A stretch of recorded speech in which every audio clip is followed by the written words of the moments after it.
ಎಲ್ಲರಿಗೂ ನಮಸ್ತೆ. Welcome back to my channel Nagaveni kitchens and ವ್ಲಾಗ್ಸ್ಗೆ. ಇವತ್ತಿನ ಒಂದು ವಿಡಿಯೋದಲ್ಲಿ ವರಮಹಾಲಕ್ಷ್ಮಿ ಅಮ್ಮನವ್ರಿಗೆ ತುಂಬಾ ಸರಳವಾಗಿ ಸೀರೆನ ಯಾವ ರೀತಿ ಉಡಿಸೋದು ಅನ್ನೋದನ್ನು ಈ ವಿಡಿಯೋದಲ್ಲಿ ತಿಳಿಸ್ಕೊಡ್ತೇನೆ. ಬನ್ನಿ ಹಾಗಾದರೆ ತಡ ಮಾಡದೆ ವಿಡಿಯೋನ ಶುರು ಮಾಡೋಣ. ವಿಡಿಯೋ ಶುರು ಮಾಡೋದಕ್ಕಿಂತ ಮುಂಚೆ ಯಾರ್ಯಾರು ನನ್ನ ಚಾನಲನ್ನು ಸಬ್ಸ್ಕ್ರೈಬ್ ಮಾಡ್ಕೊಂಡಿಲ್ಲ ಪ್ಲೀಸ್ ಸಬ್ಸ್ಕ್ರೈಬ್ ಮಾಡಿಕೊಂಡು ಸಪೋರ್ಟ್ ಮಾಡಿ ಅಂತ ಕೇಳ್ತಾ ಇದ್ದೀನಿ.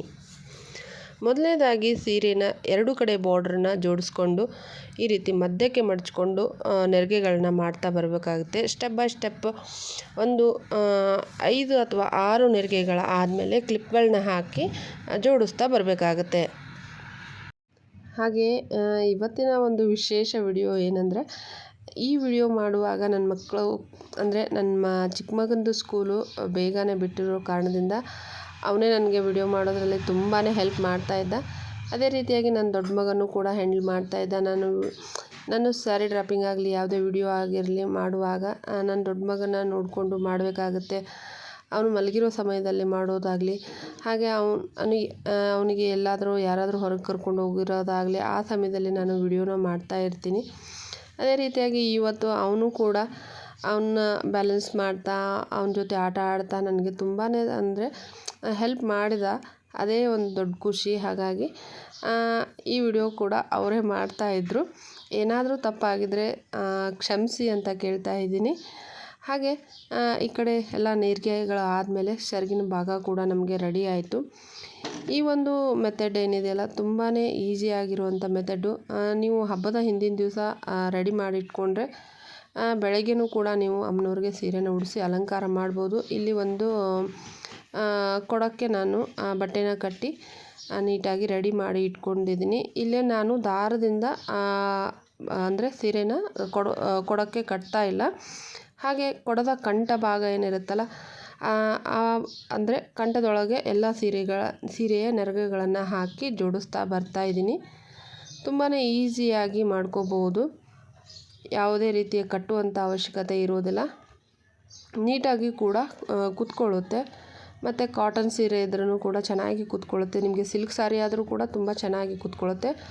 ಅದ್ರ ಮೇಲ್ಗಡೆ ಒಂದು ತಾಮ್ರದ ತಮ್ಗೆಯನ್ನು ಇಟ್ಕೊಂಡು ಅದಕ್ಕೆ ಮಾತ್ರ ಒಂದು ಕೋಲನ್ನು ಕಟ್ಕೊಂಡಿದ್ದೀನಿ. ಹಾಗೆ ನಿಮಗೆ ಸೆರಗು ಯಾವ ರೀತಿ ಬೇಕಲ್ಲ ಅದೇ ರೀತಿಯಾಗಿ ನಾನು ಈಗಾಗಲೇ ತೋರಿಸಿದ್ದೀನಿ ಒಂದಿಷ್ಟು ವಿಡಿಯೋಗಳಲ್ಲಿ. ಅದೇ ರೀತಿಯಾಗಿ ನಿಮ್ಮ ಇಷ್ಟಾನುಸಾರ ನೀವು ಸೆರಗುಗಳನ್ನು ದೇವಿಗೆ ಅಲಂಕಾರ ಮಾಡ್ಬೋದು.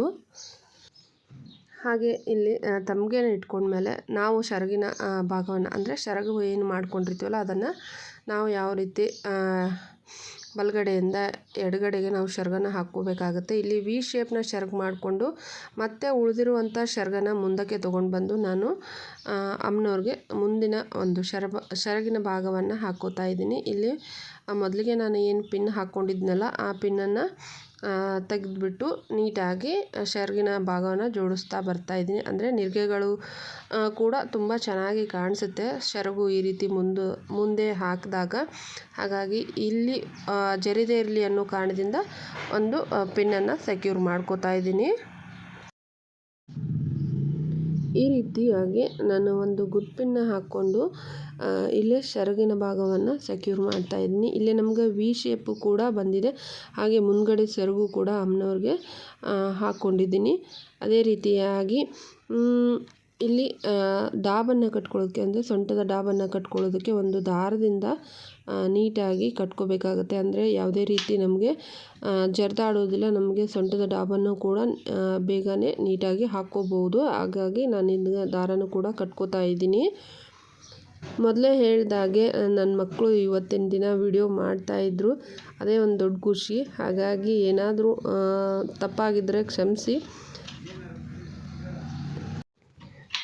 ನಾವು ಯಾವುದೇ ಒಂದು ಪೂಜೆ ಮಾಡೋದಾಗಿರಲಿ, ಏನೇ ಒಂದು ಒಳ್ಳೆ ಕೆಲಸ ಮಾಡುವಾಗ ಭಕ್ತಿಪೂರ್ವಕವಾಗಿ ನಂಬಿಕೆಯಿಂದ ಮಾಡಿದಾಗ ಅದರ ಪ್ರತಿಫಲ ನಮಗೆ ಬೇಗನೆ ಸಿಗುತ್ತೆ ಅಂತಲೇ ಹೇಳ್ಬೋದು. ಹಾಗಾಗಿ ಇಲ್ಲಿ ನಾನು ಆ ತಮ್ಗೆಯನ್ನು ಇಟ್ಕೊಂಡಿದ್ನಲ್ಲ ಸೆರಗು ಅದೆಲ್ಲ ಹಾಕ್ಕೊಂಡಾದ್ಮೇಲೆ ವೀಳ್ಯದೆಲೆನ ಇಟ್ಕೊಂಡು ಅದ್ರ ಮೇಲೆ ತೆಂಗಿನಕಾಯಿನ ಇಟ್ಕೋತಾ ಇದ್ದೀನಿ. ನೀವು ಹಬ್ಬದ ದಿನ ವೀಳ್ಯದೆಲೆ ಅಥವಾ ಮಾವಿನ ಎಲೆನ ಇಟ್ಕೊಂಡು ತೆಂಗಿನಕಾಯಿನ ಇಟ್ಕೊಂಡು ಅಲಂಕಾರನ ಮಾಡ್ಕೋಬೋದು. ಹಾಗೆ ತಮ್ಗೆಯಲ್ಲಿ ಸ್ವಲ್ಪ ಅರಿಶಿನ ಕುಂಕುಮ 1 ರೂಪಾಯಿ ಕಾಯಿನು ಹಾಕಿ ಕೂಡ ನೀವು ಕಳಸವನ್ನು ಪ್ರತಿಷ್ಠಾಪನೆ ಮಾಡ್ಕೋಬೋದು. ಅದೇ ರೀತಿಯಾಗಿ ನಿಮ್ಮ ಇಷ್ಟಾನುಸಾರವಾಗಿ ನೀವು ದೇವಿಗೆ ಯಾವ ಯಾವ ಆಭರಣಗಳನ್ನು ಹಾಕ್ಕೋತಿರಲ್ಲ ಆ ಆಭರಣವನ್ನು ಹಾಕ್ಕೊಳ್ಳಿ. ಆದರೆ ನಾವು ಬಳಸಿರುವಂಥ ಆಭರಣ ಅಂದರೆ ನಾವು ಯಾವ ಆಭರಣವನ್ನು ಹಾಕ್ಕೋತೀವೋ ಆ ಆಭರಣವನ್ನು ಹಾಕೋದಕ್ಕೆ ಹೋಗಬೇಡಿ. ಆದಷ್ಟು ದೇವರಿಗೆ ಅಂತ ತೊಗೊಂಡಿರುವಂಥ ಆಭರಣಗಳನ್ನೇ ಹಾಕಿ ದೇವಿಗೆ ಅಲಂಕಾರನ ಮಾಡಿ.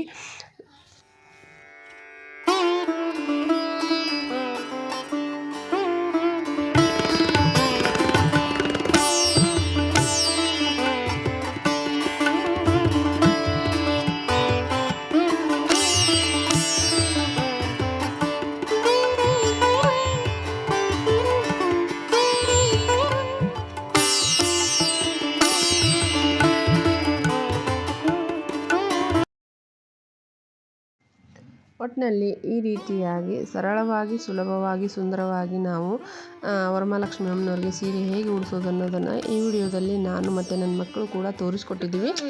ಹಾಗೆ ಈ ವಿಡಿಯೋ ನಿಮಗೆ ಇಷ್ಟ ಆದಲ್ಲಿ ಪ್ಲೀಸ್ ಲೈಕ್ ಮಾಡಿ ಮತ್ತು ಶೇರ್ ಮಾಡಿ. ಮರಿದೆ ನಮ್ಮ ಚಾನಲನ್ನು ಸಬ್ಸ್ಕ್ರೈಬ್ ಮಾಡಿಕೊಂಡು ಸಪೋರ್ಟ್ ಮಾಡಿ ಅಂತ ಕೇಳ್ತಾ ಇದ್ದೀನಿ. ಇಲ್ಲಿವರೆಗೂ ನನ್ನ ವಿಡಿಯೋನ ನೋಡಿದ್ದಕ್ಕೆ ತುಂಬ ಧನ್ಯವಾದಗಳು.